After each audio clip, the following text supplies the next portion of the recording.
Hello, आवाज आ रही है बेटा आप लोग को? हेलो, ऑडिबल है सबको?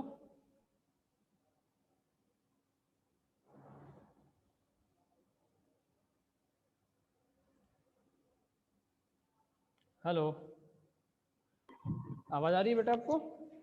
कोई कंफर्म करिए। Yes sir. सभी लोग से रिक्वेस्ट है, सबसे पहले रोल नंबर आप लोग एडमिशन नंबर लिखिए, राइट, कैपिटल में 20 CS न्यूमेरिक स्पेस दीजिए और अपना नाम लिखिए सब लोग पहले, ठीक है? 2 मिनट का मैं टाइम देता हूँ, आप लोग पहले इसको रीनेम करिए, ठीक है?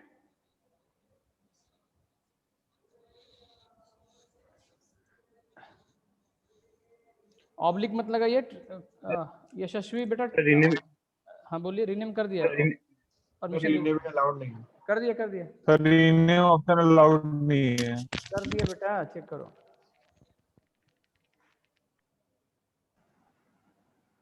Good morning sir.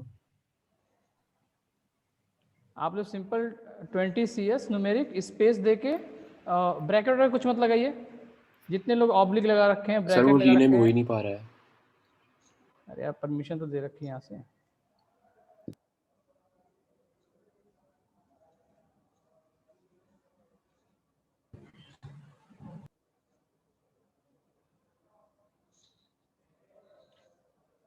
चलिए कोई नहीं, नेक्स्ट टाइम से जितने लोग भी आएंगे, ठीक है, अभी अननेसेसरी टाइम वेस्ट नहीं करते हैं।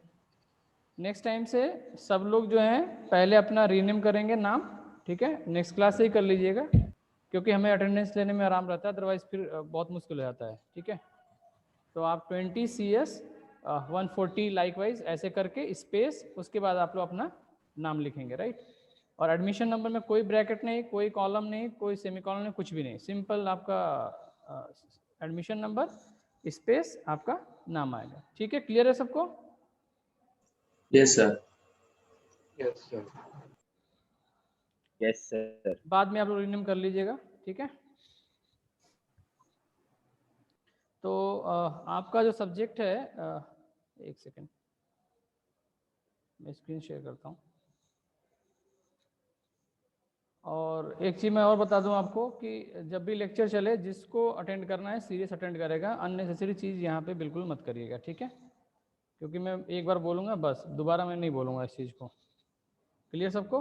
पढ़ना है आपको, अच्छे से पढ़िए, जो भी डाउट है आप पूछेंगे वो मैं बताऊँगा, उसमें कोई पढ़ने में कोई इशू नहीं, लेकिन अननेसेसरी कोई डिस्टर्बेंस बिल्कुल मत करिएगा, अदरवाइज फिर आप ही परेशान होंगे, मैं बिल्कुल एंटरटेन नहीं करूँगा ऐसी चीज़ों को।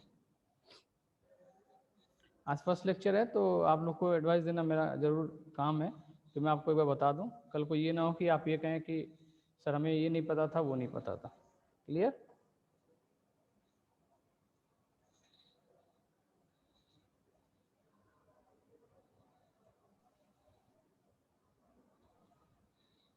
तो सबसे पहले थोड़ा सिलेबस डिस्कस करेंगे हम। विजुअल है स्क्रीन आपको? Yes sir. Yes sir.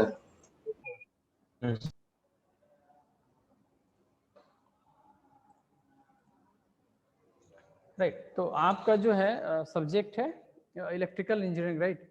तो इलेक्ट्रिकल इंजीनियरिंग में बेसिकली आपके 5 यूनिट हैं, जैसे कि हर सब्जेक्ट में होते हैं, और इस 5 यूनिट्स को इन्होंने डिफरेंट कैटेगरी में डिवाइड किया हुआ है। The first one is your DC, right? ये बेटा जो भी है ना, ये मेल ये बिल्कुल अलाउ नहीं करूँगा मैं इसको, ठीक है? आप लोग अपने लॉगिन से करिए, मेल से कुछ नहीं लॉगिन होगा यहाँ पर। तो पहला जो यूनिट है आपका प्योरली DC पे बेस्ड है, राइट? DC सर्किट पे। और दूसरी यूनिट जो है आपकी that is based on the single phase AC supply, right? अभी ये सब बात डिस्कस करेंगे थोड़ा। फिर नेक्स्ट चैप्टर है आपका transformer, and after that machine आपको पढ़ना होगा। इस मशीन में 4 पार्ट होंगे आपके, DC मशीन होंगे, अच्छा AC वाले में आपका सिंगल फेज भी है और आपका 3 फेज सप्लाई भी है, राइट? और DC machines, 3 phase induction motor, single phase induction motor and 3 phase synchronous machine, right? And the last one is your electrical installation basically इसमें जो घर में जो चीज़ें यूज़ होती हैं, फ्यूज़, एमसीबी और ये सब चीज़ें जितनी भी हैं वो सब बेसिकली आपके 5th यूनिट में कवर होंगी, राइट।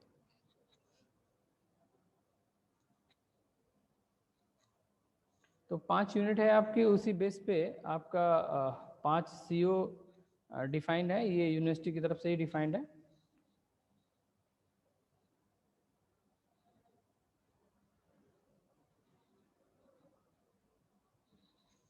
राइट तो पहला आपका CO है apply the concept of KVL KCL and network theorem in solving DC circuit, right.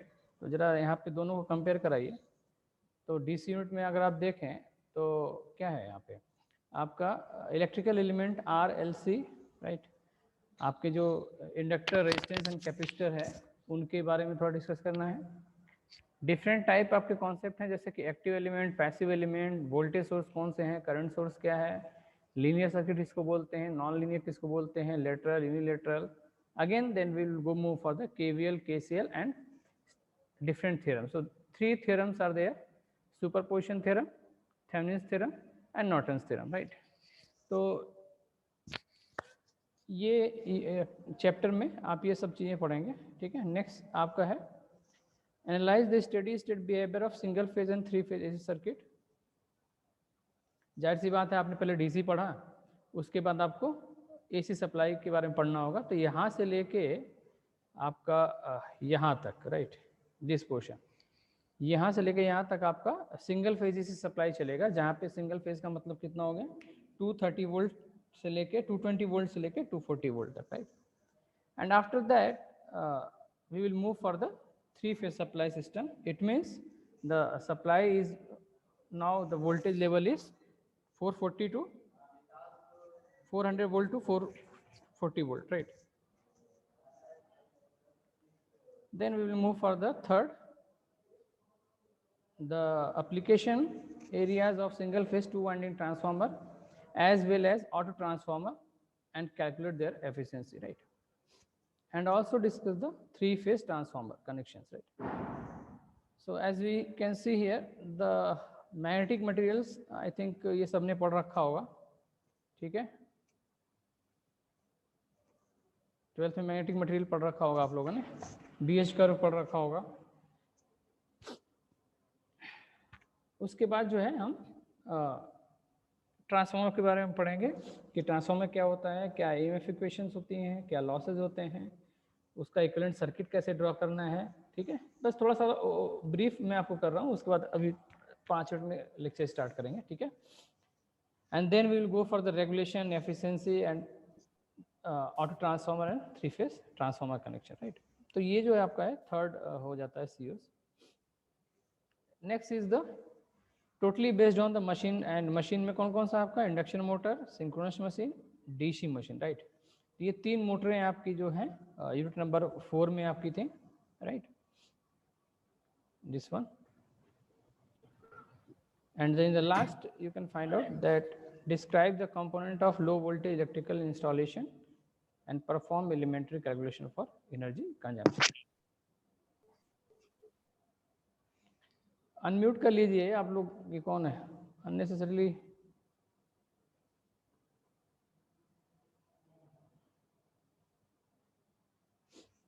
Right.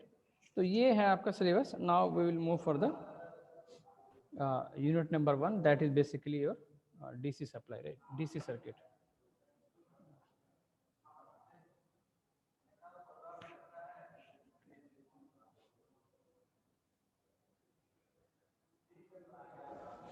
तो सबसे पहले DC सर्किट में हमें इन चीज़ों को डिस्कस करना होगा कि क्या है ये सब चीज़ें, definitions, and after that we will move for the numerical portion, right, right. So सबसे पहला पार्ट है आपका सर्किट, राइट। सर्किट किसको बोलेंगे हम, a circuit is a close path, right, close path through which electrical current flows. ये तो मेरे ख्याल से ये सबको पता होगा, इसमें कोई किसी को दिक्कत, ठीक है, नो सर, ठीक है। अब चलिए यहाँ पे देखिए, ये जरूरी है, node and junction, right. What is node, node is a junction in circuit where two or more elements are connected together, right? चलो डेफिनेशन से अच्छा है कि मैं आपको एक सर्किट से ही समझाऊं, ठीक है? चलो, तो पहला हमारा टर्म क्या था? नोड, और एक है टर्म जंक्शन, राइट? बहुत ध्यान समझना इस चीज को। दूसरा टर्म है हमारे पास मेश और है लूप, राइट? पहले हम नोड की बात करेंगे। नोड हम किसको बोल रहे हैं? जहां पे एनी टू ब्रांच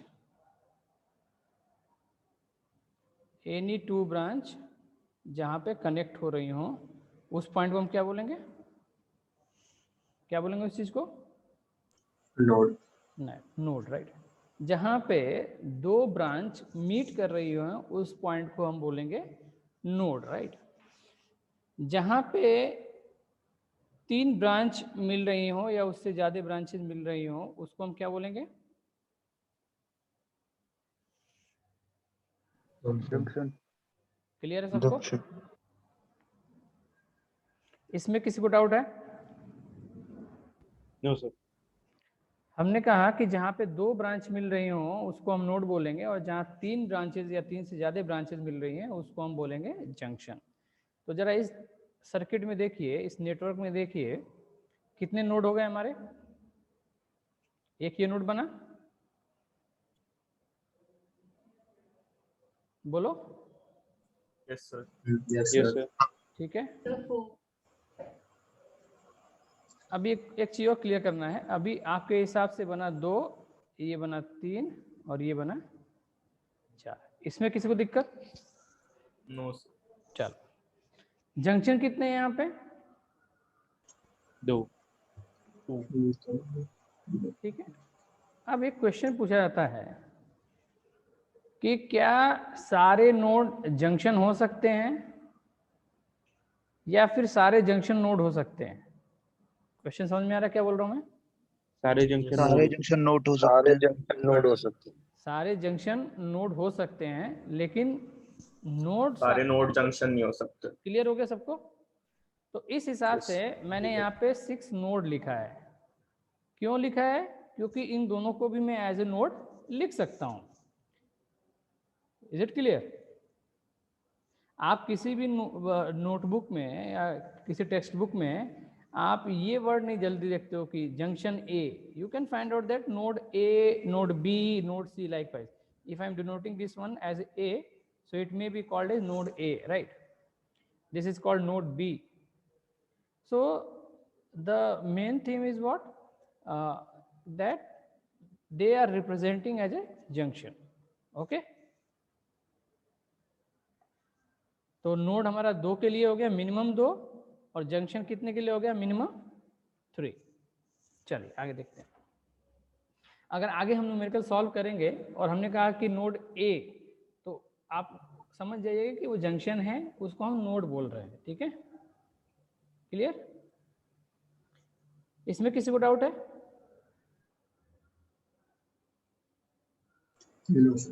चलिए आगे चलते हैं। नेक्स्ट है मेश एंड लूप, राइट? हम मेश किसको बोलेंगे? Smallest loop, smallest closed path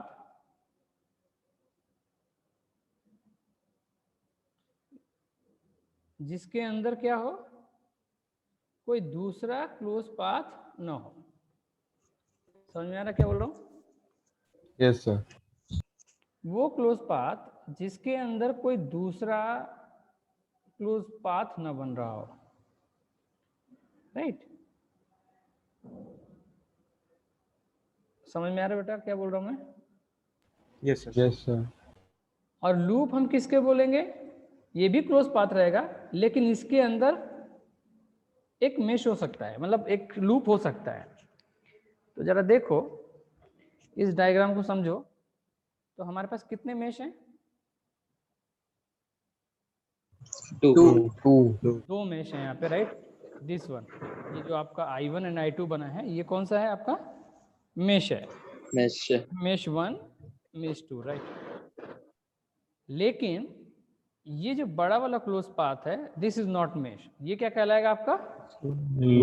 loop, क्योंकि इसके अंदर भी क्या है, एक छोटा सा लूप बना हुआ है, तो that is called your loop, right.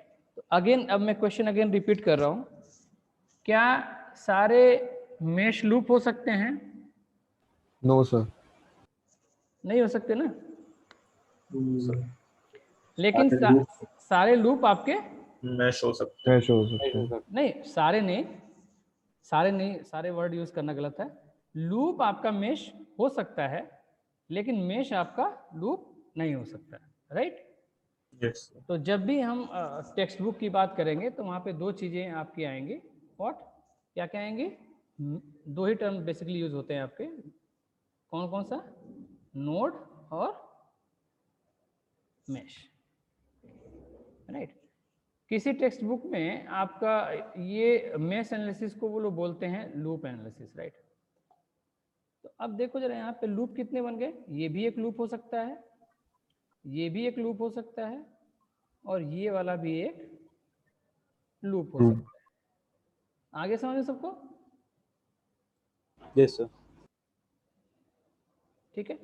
Branch किसको हम बोलेंगे? ये यहां से लेके इस वाले पार्ट को लेके हम क्या बोलेंगे इसको? ब्रांच। ब्रांच। हर एक, ये जो टर्मिनल है ये एक ब्रांच है, राइट। हर एक टर्मिनल एक ब्रांच है। क्लियर सबको? ये तो हो गई आपके सर्किट की बात, ठीक है। अब हम कुछ कैरेक्टरिस्टिक देखेंगे एलिमेंट्स के, तो उससे पहले थोड़ा सा ब्रीफ आपको कर दूं रेजिस्टेंस, इंडक्टेंस एंड कैपेसिटेंस के बारे में।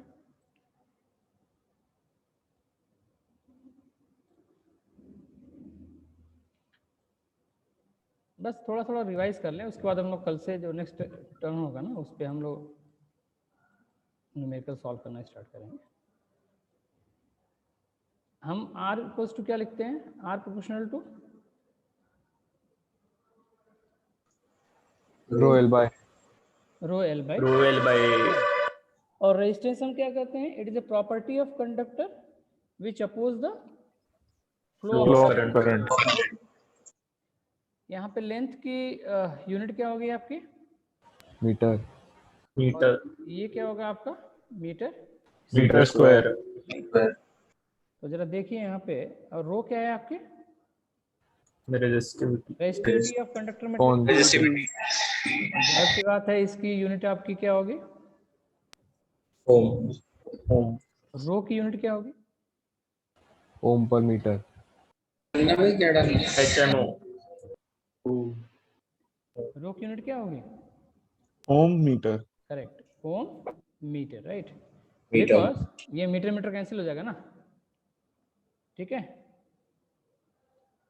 समझ में आ रहा है? Yes sir. ये कहाँ से आ गया? क्लियर हो गया? Yes sir. ठीक है। तो अगर इसका वोल्टेज रिलेशन देखो, वोल्टेज रिलेशन क्या मिलता है? रेजिस्टेंस के थ्रू वोल्टेज रिलेशन क्या होता है आपका?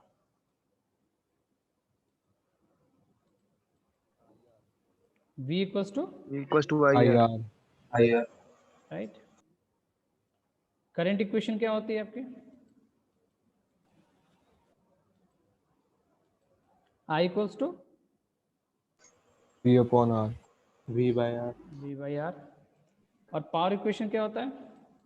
आई square R. V I. V I. I square R, या फिर कह लीजिए वी आई, या फिर V square R. V square upon R. चलिए जरा, कंडक्टेंस क्या होता है? Please let Avidal in the class. क्या चाहिए? Please allow Avidal to enter the class. Sir कुछ बच्चे वेटिंग रूम में हैं। उनको वेट करने दीजिए, कोई दिक्कत नहीं, ठीक है। जो एडमिशन नंबर लिख के लाएगा वो होगा, अदरवाइज कोई अननेसेसरी अलाउड नहीं होगा। चलिए कंडक्टेंस की बात कर लें थोड़ा। कंडक्टेंस हम किसको बोलेंगे? 1 upon 1 upon raised t. 1 upon, चलिए ये तो अच्छी बात है। किसे रिप्रेजेंट करते हैं? जी इसकी यूनिट क्या होगी? मो T मो, right. rho MHO O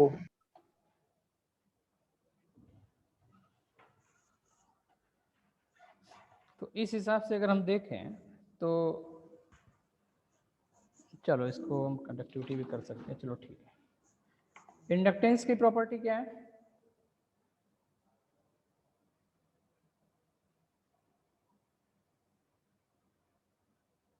inductance क्या होता है? पहली बात तो क्या है, ये क्या है? स्टोरिंग एलिमेंट है। स्टोरिंग एलिमेंट मतलब करंट को स्टोर करेगा। राइट। ये कुछ ना कुछ डेटा जो है, कुछ ना कुछ एनर्जी को ये स्टोर करेगा। और किस फॉर्म में स्टोर करता है? Magnetic field, right. Magnetic field, right. अब जरा मुझे ये बता दो कि मैग्नेटिक फील्ड जो है वो किस पे डिपेंड करेगी? Flow of current flow of current. इसमें किसी को डाउट है बेटा? No sir. ठीक है। तो हमारा जो फॉर्मूला होता है वोल्टेज का क्या होता है? L D I by dt LdI/dt। ठीक है। और अगर मैं यही करंट का इक्वेशन निकालना चाहूँ तो क्या लिख सकता हूँ?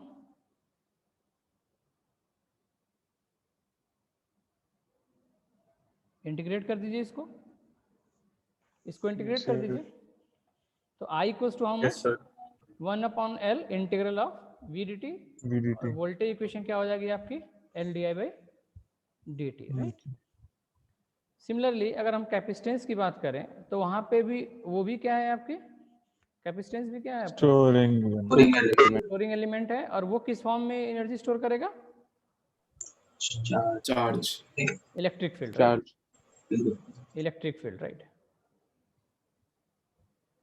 जैसे वो आपका मैग्नेटिक फील्ड के टर्म में आपका स्टोर कर रहा था, वैसे कैपेसिटर चार्ज है तो इलेक्ट्रिक। इलेक्ट्रिक चार्ज के टर्म में स्टोर करेगा। तो आई इक्वल्स टू क्या डिफाइन होता है?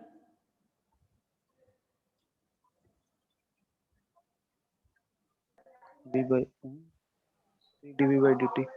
ये क्लियर है आप लोग को? yes नहीं आ रहा समझ में? कहाँ से है? आ गया सर यस आ सर रहा आ है गया q उसको CV क्यू को सी कर दो, डिफ्रेंशिएट कर दो उसको, ठीक है। और D Q by D T क्या हो जाएगा आपका? आई हो जाएगा। आई हो जाएगा और v इक्वल्स टू क्या लिख सकते हैं हम? 1 upon C integral of IDT I D T, right. So I think ये सब बेसिक चीज़ें थी जो आप लोग को 10th-12th में आप लोगों ने पढ़ रखा होगा। अब मैं थोड़ा सा कुछ और बेसिक चीज़ें मैं आपसे कुछ पूछूंगा। अगर मुझे लगेगा कि कुछ ज़रूरत पड़ेगी मुझे एक्स्ट्रा एफर्ट की तो मैं एफर्ट करूंगा, otherwise we will move further, right.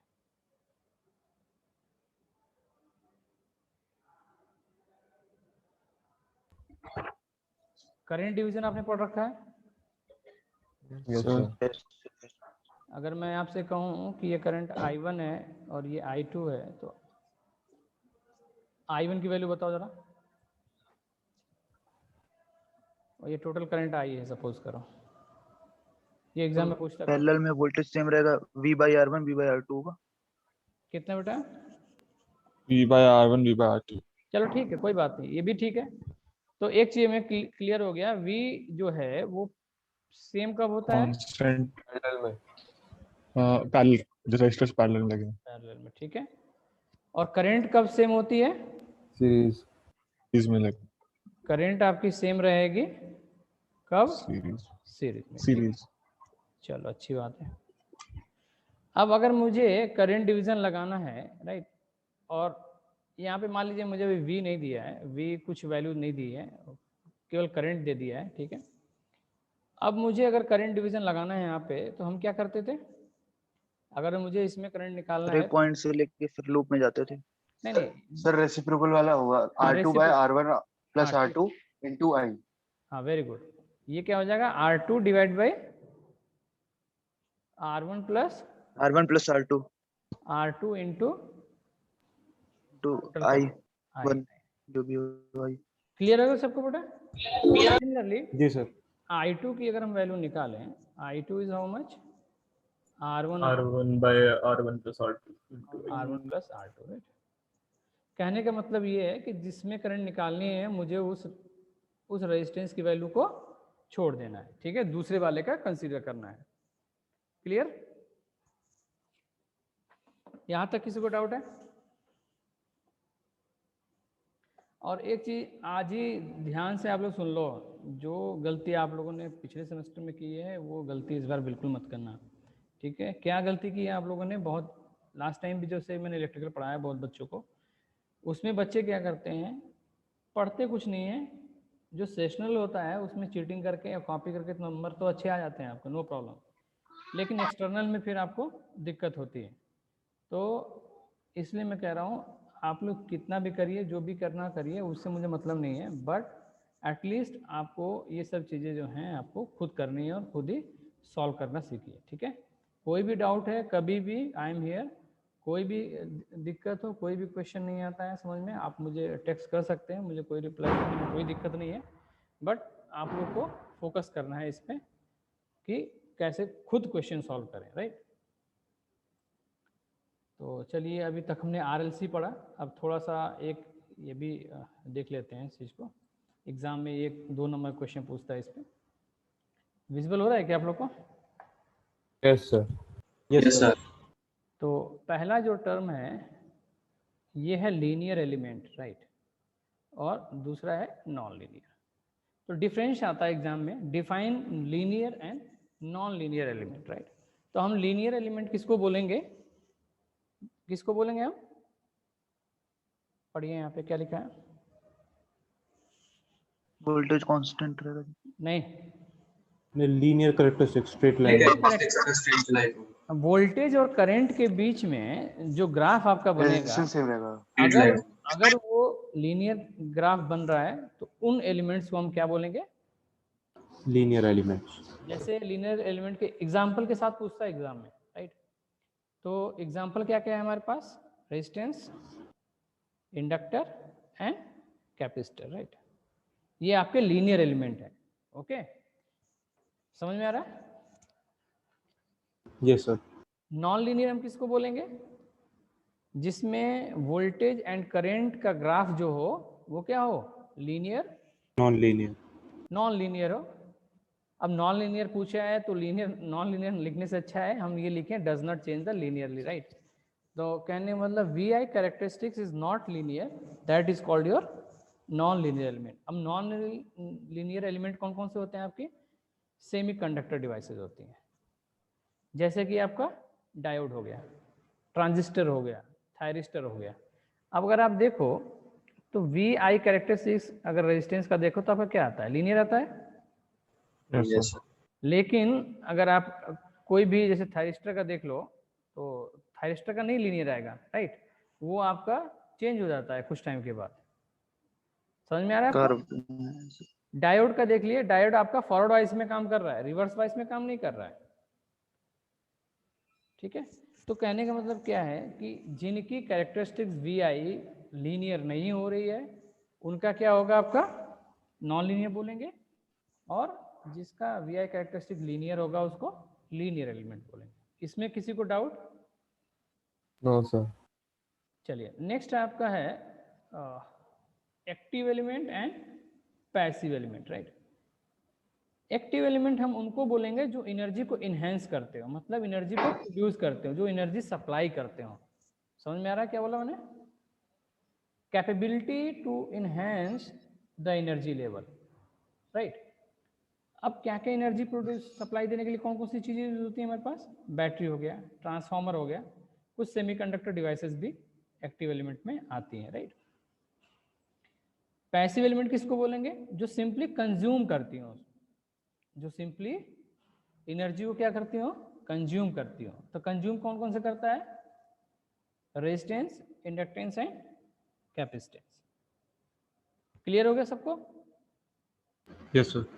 Active हम किसको बोलेंगे, जो सप्लाई जो करते हैं, एनर्जी इनहेंस करते हैं, एनहेंस करता हो। और पैसिव किसको बोलेंगे, जो एनर्जी को कंज्यूम करता कंज्यूम करते हैं। है। लास्ट है आपका यूनिलेटरल एंड बाइलेटरल, राइट। तो दो चीजें हैं आपकी, यूनिलेटरल और बाइलेटरल। अब देखो जरा नाम से ही समझना है इस चीज को। यूनिलेटरल का मतलब क्या है और बाइलेटरल का मतलब डायरेक्शन से रिप्रेजेंटेशन है ये।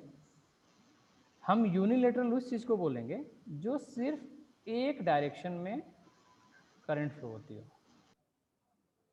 क्या बोला मैंने यहाँ पे, जो सिर्फ एक डायरेक्शन में करंट फ्लो कर रही है। कब, जब आपने बैटरी की पोलरिटी कुछ लगा रखी हो, लेकिन जैसे ही आपने पोलरिटी चेंज कर दी वोल्टेज की, आपकी डायरेक्शन ऑफ करंट चेंज हो गई। समझ में आया मैंने क्या बोला अभी?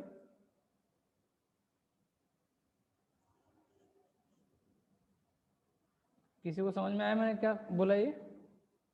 Yes sir. क्या बोला? एक सर्टेन पोलैरिटी के लिए एक डायरेक्शन में फ्लो करता है, जब वो चेंज हो जाती है तो फिर उसकी डायरेक्शन चेंज हो जाती है current. Flow of current polarity पे डिपेंड कर रहा है। हाँ, वेरी गुड। Yes, इसको sir. सिंपल लैंग्वेज में हम कर सकते हैं कि फ्लो ऑफ करंट चेंज नहीं कहिए, डिफरेंट कर सकते हैं आप, राइट। आप इसको ये कह दिए कि डिफरेंट बोलिए इस चीज़ को, कि अगर हम पोलरिटी चेंज कर रहे हैं, पोलरिटी चेंज कर रहे हैं, तो जो करंट का फ्लो है वो चेंज हो रहा है या डिफरेंट है as compare to previous. For example देखिए, अब डायोड है आपका, डायोड है, अगर आपने इसको पॉजिटिव यहाँ दे दिया और निगेटिव कैथोड पे दे दिया, ये एनोड बोलते हैं इसको और ये कैथोड बोलते हैं, राइट। तो अभी हमारा डायोड ये क्या करेगा, एज ए स्विच वर्क करेगा, करेगा कि नहीं करेगा? क्योंकि ये किस में काम कर रहा है, ये फॉरवर्ड बाइस। फॉरवर्ड। करंट आपकी फ्लो हो गई, चलिए। लेकिन अगर गलती से आपने नेक्स्ट टाइम क्या किया, इसको माइनस बना दिया और इसको प्लस कर दिया, तो अब क्या करंट फ्लो होगी क्या? नहीं सर। नहीं होगी ना। तो इसका मतलब कि ये केवल एक डायरेक्शन, यूनि मतलब एक डायरेक्शन में करंट फ्लो हो रही है, राइट। तो उसको हम बोलेंगे यूनिलेटरल। लेकिन अगर ठीक अपोजिट देखिए आप, बाइलेटरल। बाइलेटरल में क्या है आपका, कोई भी डायरेक्शन आप चेंज करिए, उसके करंट पे कोई फर्क आपका नहीं हो रहा है। समझ में आ गया? अब भाई रेजिस्टेंस है, अब मान लीजिए रेजिस्टेंस है, आपने कनेक्ट कर रखा है, कुछ मान लो ये किसी वैल्यू का रेजिस्टेंस है और हमने कहा कि 10 एम्पियर फ्लो हो रही है, सपोज करो ए टू बी। अब आप पोलरिटी चेंज कर दो तो कोई फर्क पड़ेगा क्या इस पे? No sir. अब बी टू ए फ्लो होगा, लेकिन डायरेक्शन तो चेंज हो रही है, कोई दिक्कत नहीं, लेकिन इसकी वैल्यू में कोई चेंज हुआ क्या? No sir. इसकी वैल्यू में कोई चेंज नहीं हुआ, राइट। तो it means if you are changing the polarity of source, the current does not affect it, that is known as the bilateral. तो हमने तीन चीजों के बीच में डिफरेंस समझा, linear, non linear, next is what, active, passive, and third one is the unilateral and bilateral.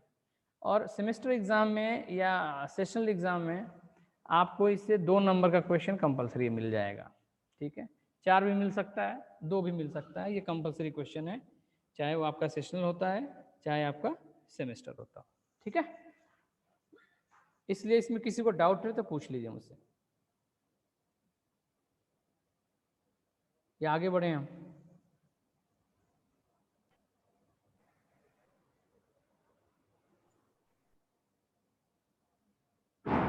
आगे चले? Yes sir. Yes, sir. Yes sir. Yes, sir.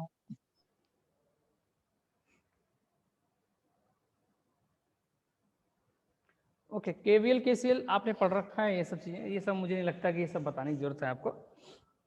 KCL is what, Kirchhoff's current law, At any junction, summation of current should be equals to,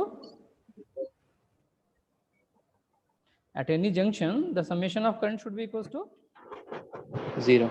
0. Either you can say incoming current should be equals to out outgoing, ठीक है। तो ये सब Outgoing. करने की जरूरत नहीं है, थोड़ा सा मुझे यहाँ पे समझाने की जरूरत है आपको ये चीज, ठीक है।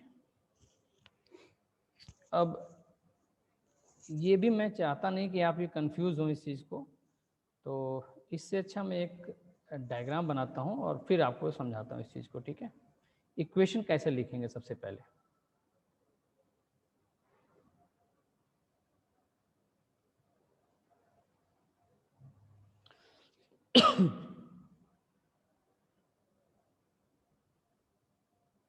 पहले हम केवीएल की बात करेंगे, ठीक है।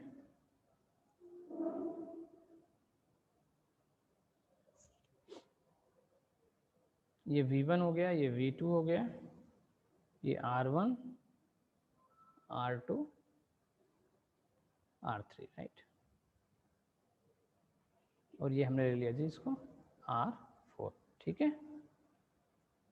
जनरली आपने 10th-12th में आप लोगों ने कैसे पढ़ते हो इस चीज़ को, फॉर एग्जांपल आप कैसे सॉल्व करते थे इस क्वेश्चन को। हमने यहाँ पे करंट क्या ले लिया था, I1, फिर यहाँ पे हमने कहा जी करंट ये मेरी I2 है, तो ये क्या बन गया मेरा,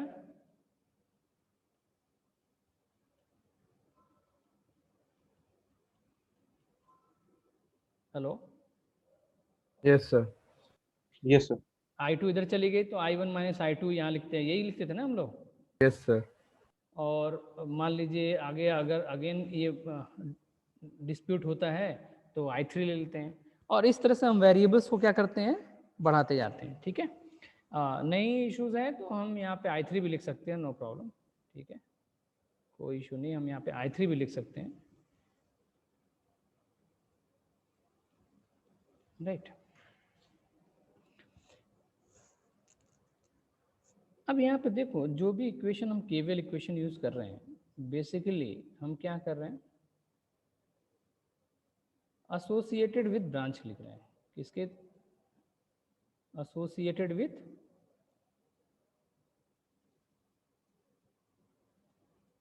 ब्रांच, राइट।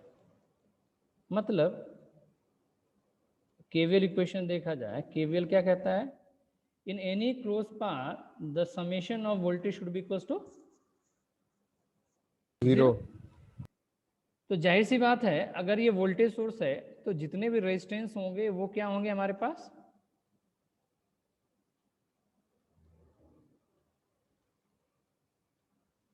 क्या होंगे, ड्रॉप इन वोल्टेज। समझ में आ रहा है, रेजिस्टेंस जहां भी है वहां पे हम क्या लिख रहे हैं, और ध्यान देना हम इक्वेशन लिख रहे हैं इस साइड से, ये चीज वही एक्सप्लेन करना चाह रहा है। ये देखो रजिस्ट्रेशन इसका, आपने A टू B और करंट फ्लो हो रही है इस डायरेक्शन में, तो हमेशा क्या हो रहा है, ये Fall. Fall in voltage. Right. अगर आप देख इधर से रहे हो, करंट आपने इधर से बना दी, तो वो क्या हो जाएगा, Rise. Rise हो राइज जाएगा। इन वोल्टेज। अब इसमें देखो दो चीज़ें हैं, मैं ये नहीं कहूँगा कि सबके नोटेशंस अलग होते हैं, राइट। अब किसने क्या पढ़ा है उस पर मैं कोई कंक्लूड नहीं करूँगा, क्योंकि कई बच्चे क्या होते हैं ये रिवर्स भी लेके चलते हैं और उनका भी क्वेश्चन सही आता है, तो कोई बाउंडेशन नहीं है मेरी तरफ से, ठीक है। आप अपने हिसाब से इक्वेशन लिख सकते हैं, मुझे कोई दिक्कत नहीं है। अगर जिसको कुछ नहीं आता है तो आप सिंपल एज्यूम करके चला करिए कि जिस डायरेक्शन में हम करंट ले रहे हैं और इक्वेशन उसी डायरेक्शन में लिख रहे हैं, तो हम रेजिस्टेंस को ड्रॉप लेके चलेंगे, राइट। तो जरा इस इक्वेशन के हिसाब से देखें तो हमारा इक्वेशन क्या बनेगा, something I1 R1, this V1 minus V1 minus I1 V1 R1 minus I1 R1. minus R2 I3. अभी मेरा मेन मकसद ये ब्रांच ओरिएंटेड है ही नहीं, ठीक है। मैं सीधे आपको एक्सप्लेन करना चाह रहा था मेश एनालिसिस। अगर आपको ये चीज़ क्लियर है तो मुझे ये ब्रांच वाइज करंट यहाँ पे एक्सप्लेन नहीं करना है, राइट। क्यों नहीं करना है, क्योंकि ये सब चीज़ें जो है एलिमेंट्री थी और आपने ये सब पढ़ रखा है, और मुझे कोई भी क्वेश्चन इस हिसाब से नहीं करना है। समझ में आ रहा है मैं क्या बोल रहा हूँ, यस सर। Yes, sir. मैं अननेसेसरली यहाँ ब्रांच करंट की संख्या बढ़ाना नहीं चाहता, वेरिएबल जो है करंट की वो बढ़ाना ही नहीं मेरे को, ठीक है। मैं सिंपल क्या करना चाह रहा हूँ कि मैं ये कौन सा एनालिसिस बता रहा हूँ मैं यहाँ पे, मैश। Mesh analysis. तो इसका मतलब मैं पहले आइडेंटिफाई करूँगा कि कितने यहाँ पे मेश हैं। तो जरा मुझे बता दो कितने मेश हैं। 2. 1। तो गधे 1 मेश कैसे है? Sir, 2 है. कितने? 2 mesh. 2 मेश है यहाँ पे। Mesh is what? Smallest close path in which there is no another loop. यही है ना बेटा आपका? Yes sir. तो Yes, sir. आपका एक मेश कौन सा बना? ये बना, और एक मेश क्या बना आपका? ये बना। तो पहली बात, जितने मेश होंगे उतने ही नंबर ऑफ इक्वेशन बनेंगे। ये सब नोट करते जाइएगा आप लोग, ठीक है। ये सिर्फ यहाँ बैठ कर देखिएगा मत, इस चीज को अपने हिसाब से नोट करते जाइएगा। क्या बोला मैंने? कि जितने नंबर ऑफ मेश होंगे उतने ही नंबर ऑफ इक्वेशन बनेंगे। तो कितने इक्वेशन बनेंगे इसके? 2, ठीक है। 2. चलिए जी, हमने क्या करना है नेक्स्ट, हर मेश के लिए एक करंट डिसाइड करनी है। क्या करना है? हर मेश के लिए एक करंट डिसाइड करना है। चलो जी, I1 किस मेश के लिए है? मेश 1। और I2 किसके लिए है? मेश 2. 2 के लिए। ठीक है। अब इक्वेशन लिखना है मुझे, ठीक है। फॉर मेश 1, मेश 1 के लिए इक्वेशन देखिएगा। और एक चीज में और पॉइंट वाली बात है, जिस मेश के लिए इक्वेशन लिखेंगे वो वाली करंट हम हमेशा हाई लेके चलेंगे। क्या बोला मैंने?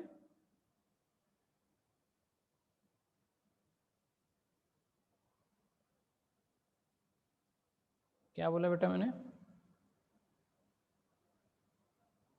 किसी को समझ में आया?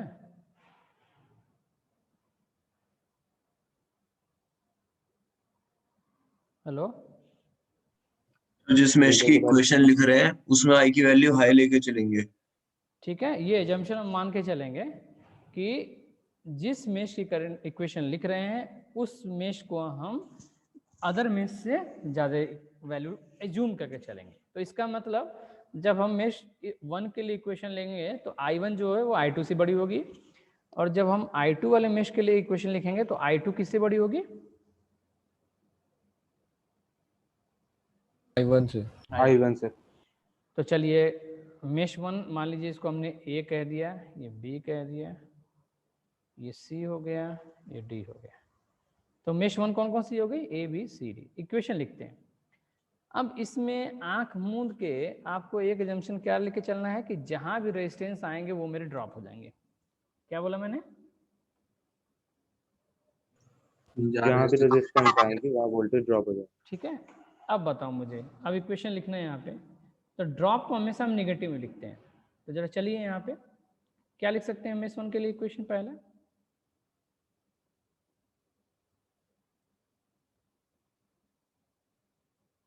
मेश क्या हो गया इक्वेशन? -I1R1। बोलिए, किसी को दिक्कत? कोई दिक्कत नहीं, आगे चले। Yes sir. अब R2 भी बीच में पड़ गया तो सर एक बार रिपीट कर दीजिए प्लीज। अभी आप खुद जब दूसरा मेश का इक्वेशन बनाएंगे ना तो आपको खुद समझ में आ जाएगा, ठीक है। हमेशा रेजिस्टेंस को ड्रॉप लेके चलिए, ठीक है। तो ये क्या हो गया? -I1R1। अब देखो ये भी रेजिस्टेंस है तो ये भी ड्रॉप होगा, इसका मतलब ये हो गया R2। अब इसमें जरा ध्यान दो, 2 करंट फ्लो हो रही है, I1 और I2, ठीक है। और हमने एजम्पशन क्या ले रखा था? जिस मेश की करंट लिखेंगे वो कौन सी होगी? उसको हाई हाई रखेंगे। करंट यहाँ होगा। पे क्या लिख देंगे? I1 I1 minus I2। -I2. Right. अब जरा यहाँ देखो, करंट माइनस से प्लस की तरफ जा रही है, इसका मतलब वोल्टेज बढ़ा रही है। समझ में आ रहा है क्या बोल रहा हूँ मैं? वोल्टेज सोर्स का लिखना है ना मुझे यहाँ पे, तो करंट माइनस में एंट्री कर रही है और पॉजिटिव से निकल रही है, इसका मतलब इसको हम बोलते हैं राइज इन वोल्टेज। क्या बोलेंगे? Rise in voltage rise in voltage को हम लिखेंगे क्या? Plus V1 equals to 0। इसका मतलब क्या इक्वेशन बना हमारा? V1 minus this drop equals to 0। ठीक है बेटा, इसमें किसी को दिक्कत? No sir. No, sir. चलिए मेश 2 की बात करें, आप खुद बताइए मुझे।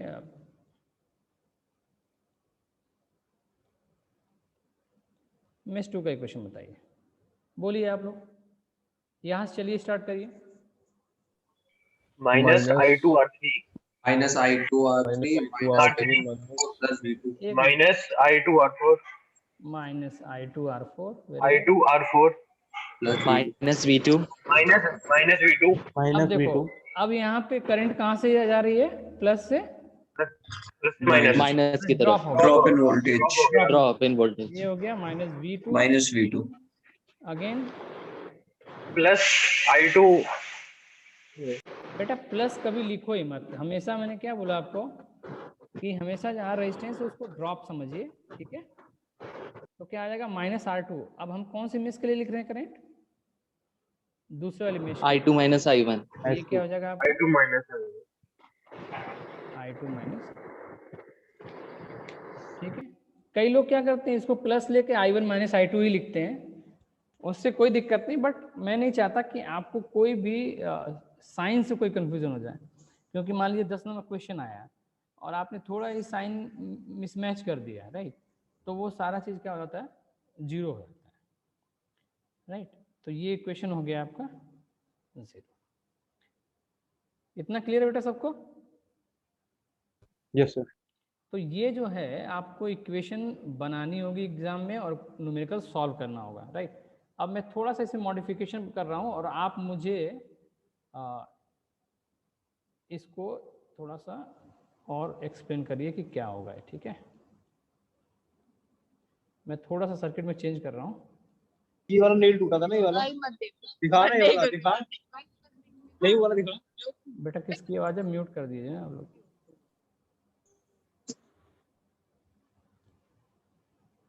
ठीक है, मैं यहाँ थोड़ा चेंज कर रहा हूँ। चेंज क्या किया मैंने कि यहाँ पे इसको मैं मिटा देता हूँ, ठीक है? और यहाँ पे मैं एक मेश और लगा देता हूँ और ये लिख दिया हमने R5 और एक सोर्स भी लगा देता हूँ, ठीक है? सोर्स लगा देता हूँ ताकि आपको कन्फ्यूजन ना हो। ये हो गया V3। अच्छा एक चीज़ और ध्यान दीजिएगा, आप अगर एग्ज़ाम में अनटिल अनलेस आपको डायरेक्शन अगर नहीं दिए तो आप सारी मेश की करंट की डायरेक्शन क्या ले लें? सेम साइड, सेम डायरेक्शन लिया करिएगा, ठीक है? तो अब बताओ कितने मेश हो गए यहाँ पे? 3। तो जरा इक्वेशन बनाओ जरा, क्या बनेगा?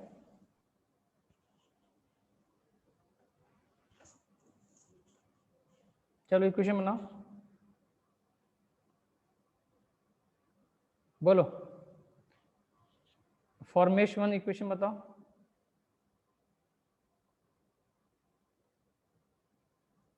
-I1 R1 minus I2 R2। एक सेकेंड, क्या क्या क्या? बोलो बोलो बोलो। जहाँ पे I1 है सर वही है ना मेश 1? हाँ तो इक्वेशन बताओ ना।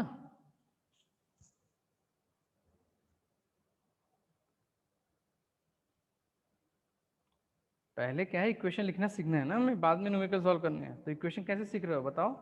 अभी मैंने क्या बोला कि हम जिस ब्रांच जिस मेश के लिए लिख रहे हैं उसकी करंट को हम हाई मान रहे हैं ना।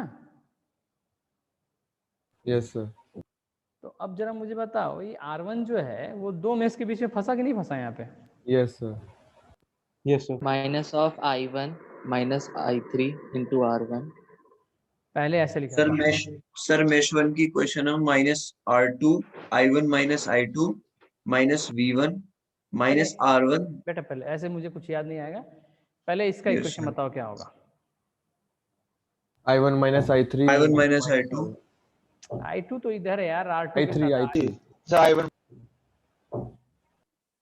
भाई सर पहले, R1 के लिए I3 है सर, R1 के लिए I3 है सर। ठीक है? अब बताओ yes minus R2 I1 minus I2 I1 minus I2 I2, very good. और plus V1 equal to plus 0. V1 equal to 0 plus V1 equal to 0. Clear हो गया सबको? Yes sir. मेष 2 के लिए बताओ जरा। minus R3 minus I2 minus R3 I3 I2 minus I3 यहाँ चलो minus R3, I2 minus I3 very good, minus R4 I2 minus I2 R4 minus V2 equal to 0 minus V2, और ये तुम्हारे घर चला जाएगा। minus R2 I2 minus I1 R2 कितना? I2 minus I2 minus I1 I2 minus I1. ठीक है, आ गया सबको समझ में? yes sir मेष 3 बताओ। minus R5 I3 एक सेकेंड, यहाँ चलो minus R5 I3 R5 I3 आगे plus बोलो, V3 plus V3 minus R3 I3 minus I2 3 minus I2 I3 minus I2, very good, minus R1 I3 minus I1 minus I1 equal to 0 0. सबको समझ में आया? किसी को डाउट है? एक 10 नंबर का एग्जाम में कंपलसरी क्वेश्चन आता है इस पे, ठीक है, इसलिए मैं इतना फोर्स कर रहा हूँ आपको ये समझाने के लिए, क्योंकि ये अगर आएगा नहीं तो आगे चल के आप क्वेश्चन कर ही नहीं पाओगे, ठीक है। कोई इक्वेशन आपको बनाने होंगे, तो जब तक आपको मेष इक्वेशन लिखने ही नहीं आ रहा है तो आप आगे करोगे क्या? तो इसमें अभी भी किसी को कोई दिक्कत है तो बता दो मुझे।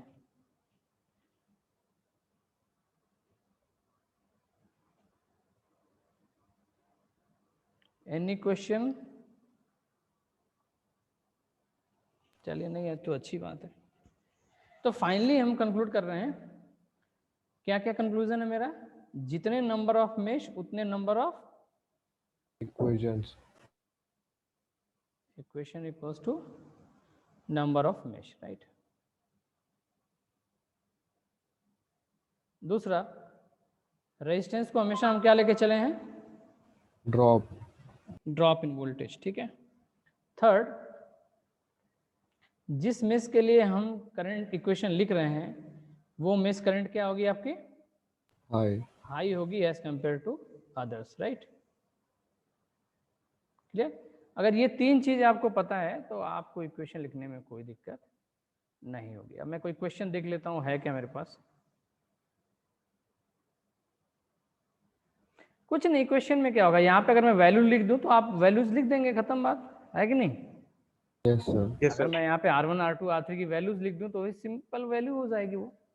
लेकिन हमेशा ध्यान रखिएगा, मैंने क्या बोला, एक चीज और आपको बहुत ही क्लियरली कट बोला आपको, कि अगर करंट की डायरेक्शन न दी है तो आप सभी को किसी एक पर्टिकुलर डायरेक्शन में ही लीजिएगा। ऐसा मैंडेटरी नहीं है। पहली बात, मैंडेटरी इसलिए नहीं है कि ये इजी हो जाता है एक डायरेक्शन में लेके सॉल्व करने में।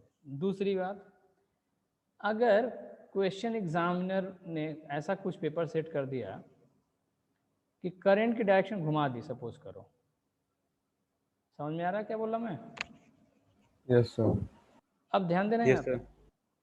अब मैंने करंट डायरेक्शन घुमा दी, इन दोनों की तो सेम रखी, इसकी घुमा दी। अब बताओ मुझे जरा, इसमें क्या हो जाएगा? जब ये करंट घूम के R1 के पास आएगी तो अब क्या लिखूंगा इक्वेशन R1 के साथ? minus R1 I3 minus I1 बेटा दोनों सेम डायरेक्शन में होगी ना अब? तो प्लस हो जाएंगे I1 प्लस I3। नहीं, I1 माइनस I3 लिखेंगे। अरे ये सब कंडीशन कब था? जब तीनों सेम डायरेक्शन में थी। अभी मैंने चेंज कर दिया बेटा डायरेक्शन इसके। एग्जामिनर ने इसकी डायरेक्शन प्री डिफाइन कर दी कि नहीं भैया हमको डायरेक्शन इसी में चाहिए, इसी डायरेक्शन में चाहिए। तब वहां पे मत आंख मूंद के बस माइनस माइनस करते चले जाना। समझ में आ रहा है तुम लोग को? yes sir yes sir. तो अभी ये R1 वाले के साथ क्या बन जाएगा? ये I3 plus I1 ड्रॉप रहेगा, ध्यान देना, ड्रॉप चेंज नहीं होगा, बस क्या minus change आएगी? R1 into I3 plus I1. सिर्फ करंट का पोलैरिटी यहाँ पे चेंज हो जाएगा। समझ में आया कि नहीं आया सबको, पहले बताओ मुझे। Yes sir. आगे सर। अगर यहाँ पे भी आएगा तो ये भी क्या हो जाएगा, ये प्लस हो जाएगा। So that. तो बी क्लियर कि एग्जाम में क्या डायरेक्शन दिया है, अगर दिया है तो उस हिसाब से इक्वेशन होंगे। सिर्फ ड्रॉप आपके चेंज नहीं होंगे, ये ड्रॉप ही रहेंगे हर जगह, इसको चेंज मत कर देना पॉजिटिव, ये सब ड्रॉप ही रहेंगे। किस में चेंज होगा, सिर्फ और सिर्फ करंट में प्लस हो जाएंगे वो। करंट में। और इस सेमेस्टर के क्वेश्चन, पिछले सेमेस्टर में एक क्वेश्चन आया था, ठीक है, मेश एनालिसिस पे, उसमें क्या हुआ था, उन्होंने बस एक करंट की डायरेक्शन डिफाइन कर दी थी। और वही जो बच्चे क्वांटम से पढ़ते हैं तो फिर वहीं पे वो काम तमाम हो जाता है। तो इसलिए मैं स्पेशली बोल रहा हूँ, इक्वेशंस जो हैं वो आप करंट की डायरेक्शन देख के ही लिखिएगा। अनटिल अनलेस अगर वो गिवन नहीं है तो आप तीनों की डायरेक्शन सेम ले लीजिएगा, चाहे क्लॉकवाइज ले लीजिए चाहे एंटी क्लॉकवाइज, इससे कोई फर्क नहीं पड़ेगा। समझ में आया सबको? Yes sir. कैलकुलेटर सबके पास है? Yes sir. यस तो कुछ न्यूमेरिकल दूं या रहने दूं? दे दो सर। नहीं, एक काम करिएगा, ठीक है, घर पे कर ले सर. नहीं कोई दिक्कत नहीं, नहीं कुछ हमसे वैसे उम्मीद मत करिए, ठीक है, मैं कोई बच्चों को फोर्सफुल नहीं पढ़ाता। आप एक सर्किट ड्रॉ करिएगा, ये सर्किट मैंने बनाया, आप इसको भूल जाइए, आप कोई एक रैंडम सर्किट बनाइएगा और उसकी इक्वेशन लिखने की ट्राई करिएगा। और ठीक है। लिखने का ट्राई इन द सेंस कि आपको कैसे सर्किट बनाना है, ये नहीं कि सिंपल आरआर बना दो, सिंपल सर्किट नहीं, कॉम्प्लेक्स सर्किट लाइक दिस, ऐसे, ठीक है। खूब सारे रेजिस्टेंस ले लो, खूब सारे वोल्टेज सोर्स ले लो, पोलैरिटी चेंज कर करके, ठीक है, ये ले लिया, सपोज करो यहाँ पे इधर ले लिया और इधर ये ले लिया, ठीक है, ऐसे ऐसे, आ रहा समझ में? Yes sir. ऐसे इक्वेशन बनाओ, अपने से खुद सर्किट ड्रॉ करो और खुद मेश इक्वेशन ऐसे बना के एक बार जरूर ट्राई करना। अगर आपको एक बार ट्राई किया और आपने इक्वेशन लिख लिया, समझो काम खत्म, फिर जिंदगी भर दोबारा इसको उठा के देखने की जरूरत आपको नहीं पड़ेगी। फिर मैं इसका जो है नेक्स्ट टर्न पे इसका शॉर्टकट की बताऊंगा, शॉर्टकट मतलब कैसे देख के ही आप इक्वेशन लिख सकते हो, ठीक है, तो अभी वो नहीं बताऊंगा, पहले आप ये एक्सरसाइज खुद करोगे तब बताऊंगा इसको, ठीक है। तो चाहे तो आप इसका स्नैपशॉट ले लीजिए, वैल्यू अपने हिसाब से ले लीजिएगा इसका।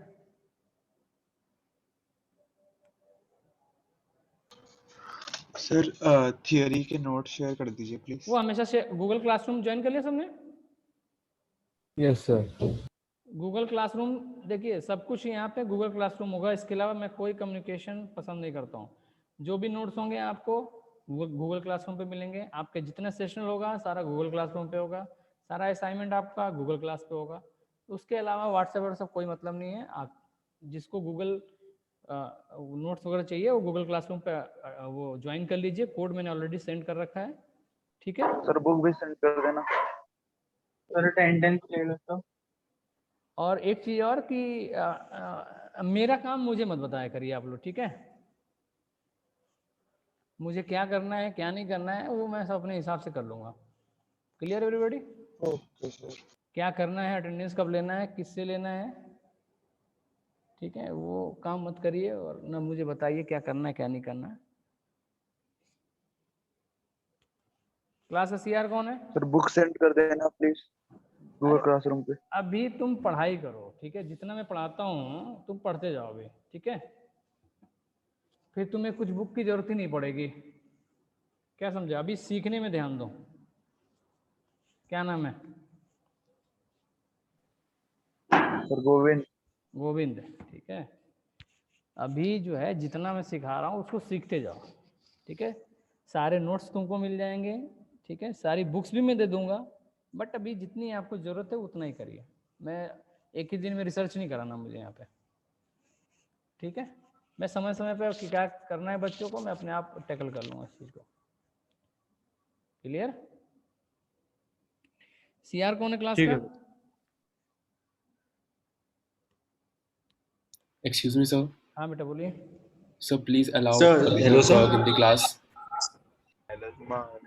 सर उसका नेटवर्क इशू हो रहा है, तो वो बार बार बाहर जा रहा है Yes, class sir. Hello. 20CS166।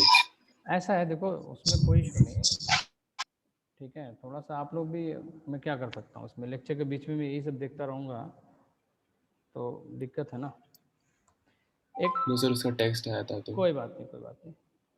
एक काम करो, वो स्क्रीनशॉट कोई एक स्टूडेंट जो हो ना, वो स्क्रीनशॉट भेज दिया करो, ठीक है। कौन भेजेगा?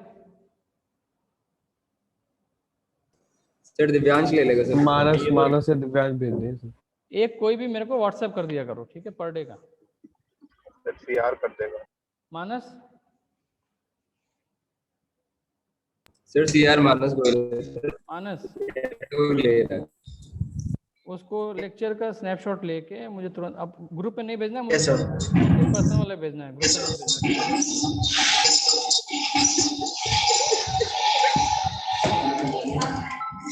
Sure, sir. नहीं भेज दो, श्योर नहीं, अभी भेजो और मैं क्लास एंड कर रहा हूँ। Sir, भेज रहे हैं सर एक मिनट। और लॉन्ग स्क्रीनशॉट लेना वो एक ही वाला में, ठीक है।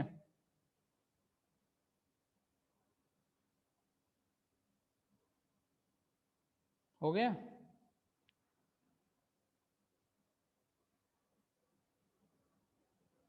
Yes, sir. भेज रहा हूँ, सर हो गया। सर एक्चुअली लैपटॉप पे था, Link से से